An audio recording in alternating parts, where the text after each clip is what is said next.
ஆற்றங்கரை ஓரமாக வந்து கொண்டிருந்த வழிப்போக்கன் ஒருவனுக்கு வைரக்கல் ஒன்று கண்ணில் பட்டது. அது வைரம் என்றறியாமல் விலை போகுமா என்ற சந்தேகத்துடன் கடை தெருவுக்கு எடுத்து வந்தான். அவன் கையில் வைரம் இருப்பதை பார்த்த வியாபாரி ஒருவன் 20 ரூபாய்க்கு தன்னிடம் அதை விற்குமாறு கேட்டான். ஆனால் வழிபோக்கனோ பேரம் பேசித்தான் பார்ப்போமே என்ற எண்ணத்துடன் 25 ரூபாய் கேட்டான். 5 ரூபாய் அதிகம் கொடுக்க விரும்பாத அந்த வியாபாரியும் 20 ரூபாய்க்கு பேரம் பேசினான்.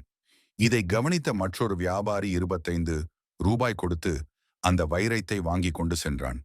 ஆத்திரமடைந்த வியாபாரி அந்த வழிப்போக்கனை பார்த்து, அட முட்டாளே, அதன் மதிப்பு பல ஆயிரம் பெறும், அறிவில்லாமல் விற்றுவிட்டாயே என்று திட்டினான்.